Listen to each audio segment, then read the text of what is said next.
جتنا آپ مرضی برا کہو، وہاں پہ انڈر 18 اگر کوئی بچہ گاڑی چلاتے ہوئے پکڑا جائے نا، ہمارے دوست ہمیں بتاتے ہیں، تو باپ کو 3 سال کی سزا دیتے ہیں جیل کی۔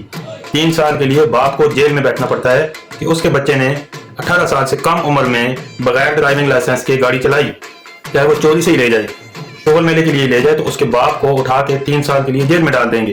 یہ میرا ایک ہندوستانی دوست بتا رہا تھا۔ وہاں پہ لا، رولز، قانون ہم لوگوں سے بہتر ہیں۔ تو یہاں پہ کیا ہے جناب، دید کے قانون کا غلط استعمال کیا جاتا ہے۔ اب وہ شہزادہ 2 لڑکیوں کو مار گیا، مارنے کے بعد کیا ہوا، کوئی بھی انسان یہ نہیں کہہ رہا، کسی کو بھی یقین نہیں ہے کہ اس کو سزا ہوگی، کیونکہ ہمیں پتہ ہے ہمارے قانون کا۔ کوئی بھی بندہ یہ نہیں کہہ سکتا کہ اس کو سزا ہوگی۔ اب وہ ڈرنک تھا یا ویڈیو بنا رہا تھا، ٹک ٹاک بنا رہا تھا، جو بھی ریزن تھی، بہت زیادہ سپیڈ میں تھا، جو کچھ بھی ہو، چاہے وہ پیے ہوئے ہی ہو، اس کو سزا نہیں ہوگی۔ کیوں نہیں ہوگی؟ کیونکہ وہ ایک با اثر شخصیت کا بیٹا ہے اور ایک اسلامک اسٹیٹ میں ہے، سو کالڈ اسلامک اسٹیٹ۔ باقی کسی بھی ملک میں ایسے نہیں ہوتا سوائے افغانستان کے اور پاکستان کے۔ دید کے قانون کا غلط استعمال کیا جاتا ہے۔ وہ جج کا بیٹا جس نے کہ وہ 2 لڑکیوں کو مار دیا، سارے کمنٹیٹرز یہی کہہ رہے ہیں۔ گل کو میں بہت گالیاں دیتا ہوں، لیکن اس نے بہت پیاری باتیں کی اس دن اس ایکسیڈنٹ کے بارے میں۔ اس نے بھی یہی کہا کہ بھائی کچھ بھی نہیں ہوگا، 2 آرمی والے جائیں گے یا 2 لوگ سول کپڑوں میں جائیں گے، جا کے ان لڑکیوں کے باپ کو پیسے دیں گے کہ بھائی مرنے والی تو مر گئی، یہ دید کا قانون ہے، یہ پیسے رکھ لو، اسلام میں بھی معافی ہے تو معافی دے دو، اگر معافی نہیں دو گے تو تم اٹھا لیے جاؤ گے۔ اثر انداز تو ہو رہے ہیں کیس پہ۔ اور جناب اسی دید کے قانون کے غلط استعمال کی وجہ سے، معافی اور راضی نامے کے قانون کے غلط استعمال کی وجہ سے پاکستان میں لوگ 25 بندوں کو مار کے اور اکڑ کے یوں کر کے گھوم رہے ہوتے ہیں جناب۔ بندہ مار دیا، پیچھے فیملی کو جا کے بولا کہ بھائی راضی نامہ لکھ کے دو، نہیں لکھ کے دو گے تو تمہیں بھی اڑا دیا جائے گا۔ بھائی یہ کون سا اسلام ہے، کون سا دین اس طرح سے کہتا ہے؟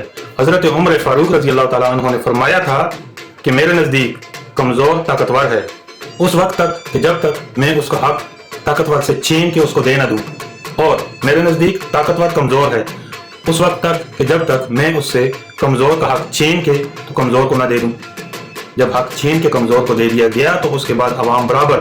ادروائز اسٹیٹ کے سامنے، حکومت کے سامنے، گورنمنٹ کے سامنے، قانون کے سامنے کوئی بھی طاقتور نہیں ہونا چاہیے۔ یہ طریقہ تو کسی طرح بھی قابل قبول نہیں ہونا چاہیے کہ ایک بندے کو مار کے، قتل کر کے، اسلام میں سب سے بڑا گناہ، ایک بے گناہ کا قتل، پوری انسانیت کا قتل، اور اس کے بعد اس کی فیملی کو دھمکایا جائے کہ بھائی معاف کرو، راضینامہ لکھ کے دو۔ مارنے کے بعد ٹھیک ہے بھائی مار دیا، سوری۔ یہ معافی نہیں، یہ معافی مانگنا نہیں ہوتا، یہ بدماشی۔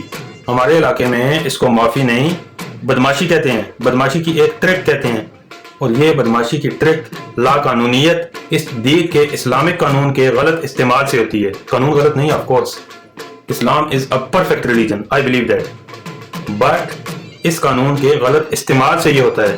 بھائی اس طرح کے بڑے کیسز میں دہشت گردی کی دفعات بھی شامل ہونی چاہیے۔ اس چیز سے معاشرے میں دہشت پھیلتی ہے، تو دہشت گردی کی دفعات لازمی شامل ہونی چاہیے۔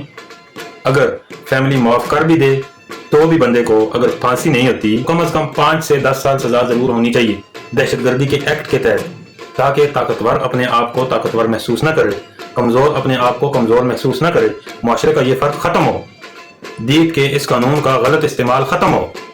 بھائی 2 بچیوں کا خون ہو گیا، وہ بچیاں جو اپنی فیملی کو سپورٹ کرنے کے لیے بیچاری رات بھر کام کرتی تھیں۔ یہ ڈفرینس ہے، یہ ڈفرینس ہے جناب ہمارے معاشرے کا اور یہاں کے معاشرے کا۔ اور یہاں کے معاشرے میں رہنے والے ہمارے ٹٹو، ہمارے پڑھے لکھے، ان کو اس بات سے کوئی فرق نہیں پڑا، اس بات پہ کسی نے بات نہیں کی۔ میں نے سارے چینل سنے، سارا میڈیا سنا، وہاں پہ ان کی سب سے بڑی پرابلم کیا بیان کی گئی کہ فیلڈ مارشل کا نوٹس ایشو نہیں ہوا، افریدی صاحب کو خان سے ملنے نہیں دیا گیا، خان کی بہنوں پہ پانی پھینک دیا گیا۔ 10 دن سے ملک کا سب سے بڑا مسئلہ یہی چل رہا ہے۔ کمال ہے بھائی، جب تک آپ لوگ اپنے بہنوں بھائیوں کے لیے آواز اٹھانا شروع نہیں کریں گے، ڈگڈگی پہ ناچنا جب تک آپ بند نہیں کریں گے، ایک ٹیکس چور، ایک تھانے دار، ایک سب انجینئر، ایک پٹواری، ایک ڈگڈگی ہاتھ میں لے کے تو باہر آ جاتا ہے، تو کسی بندے میں جرت نہیں ہوتی کہ اس سے پوچھے کہ جناب آپ جو ہو 1 لاکھ روپے تنخواہ لے رہے ہو، آپ یہ 2 کروڑ کی گاڑی کہاں سے لے کے آئے ہو؟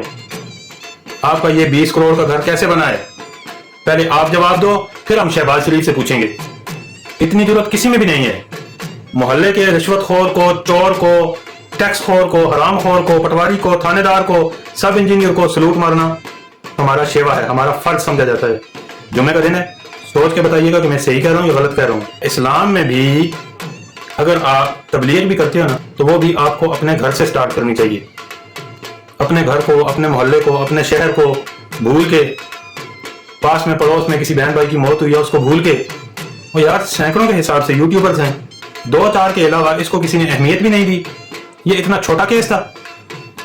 کمال ہے یار، کمال ہے.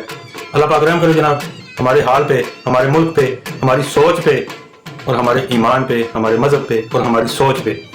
میرے ماموں کہا کرتے تھے کہ بیٹا جو تمہارا دشمن ہے، میرے ماموں کہا کرتے تھے کہ بچے گندے انسان کی اور تم سے بغض رکھنے والے انسان کی پہچان یہ ہے کہ وہ کہے گا کہ بیٹا تم بہت اچھے ہو، تمہارا چاچا جو ہے نا وہ بہت غلط آدمی ہے، بیٹا تم بہت اچھے ہو، تم بہت ہی پیارے آدمی ہو، مگر تمہارا ماموں جو ہے نا وہ اچھا آدمی نہیں ہے.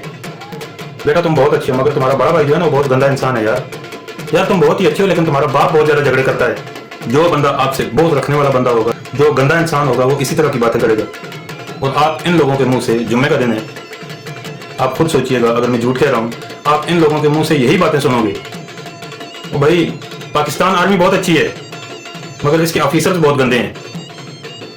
اس کا جو فیلڈ مارشل ہے، جو چیف ہے، وہ دگڑ دلہ ہے اور اس طرح کے گندے الفاظ استعمال کرتے ہیں. اور یہ ہماری مسجدوں میں گھس جاتے ہیں. مگر فوج بہت اچھی ہے. نماز پڑھتے ہوئے بندے کو اٹھا کے کنٹینر سے نیچے پھینک دیتے ہیں مگر فوج بہت اچھی ہے. کیا کہا جا سکتا ہے جناب؟ عقل والوں کے لیے اشارہ کافی. اس بات پہ خود ہی سوچئے گا اور جواب دیجیے گا. پاکستان آرمی زندہ باد، پاکستان پائندہ باد. خدا حافظ، السلام علیکم. دعاؤں میں یاد رکھیے گا جناب.